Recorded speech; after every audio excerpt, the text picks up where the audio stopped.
All right.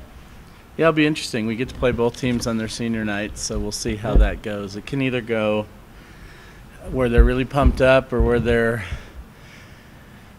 sad and all that. So we're kind of going to get to see what they come out with. But we had success against both teams the first time through. Colorado State in 5 and Wyoming in 4. But as everyone knows, we've had a few setbacks since then with personnel, and so. But I do think we're going to be as healthy as we've been this week, as healthy as we've been since the third week of the season. So. I think we have 10 players eligible to play, which is a handful for us. And actually going back to last week's matches, we got Mikel Lovato back and beat Nevada 3-0 and looked pretty solid, looked pretty stable. And then we played San Diego State, who's in first in the conference, and we lost each of the first 2 games by 2 points, and then we lost her again. She got food poisoning and ended up out of the match in the locker room having some problems, and we weren't. It happened right at the last second before they were supposed to be on the court playing, and so we had to make a quick change. It took us about 15 points to readjust, but it got away from us there. But prior to that, it was a really exciting match and one that I thought we were playing really good volleyball in. So.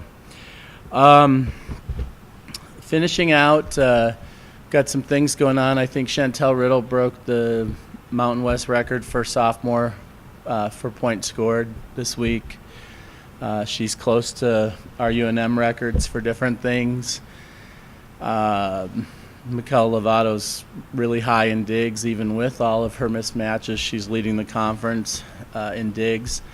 So it's kind of interesting. We've got these players doing really well. Chantel's leading in points and kills, and on the defensive side, Mikel's leading. And it would have been nice to have it all be together all year and really see what they could do. But overall, it's been good, and I think that we'll go up in battle this week. You could see the relief on the team's face this week just when we got a couple players back and had a couple more bodies in practice, and even in the match, we looked more relaxed and a little less stressed. So I'm looking forward to the week. Any questions? As far as when you talk about Chantel, she's on pace to all kind of records. She is. She's Chelsea. What is she? Second in kills now, or third? Yes. She's third. Third in kills, but she's just a few points off the top.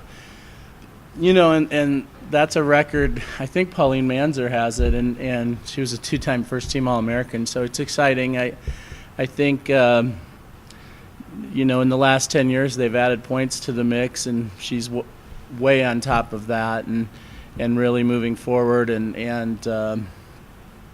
she does a lot of things really well. She's, everybody looks at her kills and all the things she does offensively, but she's in the top 7 or 8 in the conference in blocking. She's the only non-middle in that group. Her numbers for blocking, she has 130, 140 blocks, and she's not a middle, and that never happens. And then she also has almost, I think maybe she went over, she's right at 300 digs. So defensively, she's provided us with a lot of blocks and a lot of digs. And she's just a sophomore. She's really becoming, I think, the premier player of my time here for sure. I mean, even with all the great ones, I think she's really stepping out right now. So we're very excited about that. Is that what you expected when you first got her? Well, we did. Athletically, we did for sure. I mean, she was a rough cut diamond, I would say. She's. But there's a history with that. We brought her in and we sat her out for a year and worked on her academics and got her in better shape to be a student here and stuff, and then brought her back into the team mix after that, and now she's, with the redshirt year and the growth in that, and she's now taking on leadership roles, and those are things we didn't know what would happen because, she really didn't come from. She didn't play club. She didn't do any of the things that so many kids do now. She was just a 3-sport athlete from Roswell, and but an amazing athlete. I mean, huge jump. She's only 5'11". She's 6 inches above the rim. She's fast. I think she still has the state long jump record. You know, she's an amazing athlete, and I think she's just going to get better and better with maturity and with more playing experience. This is still only her second year of playing at what I would say is a really high level compared to where she came from. So, good. Have a good week.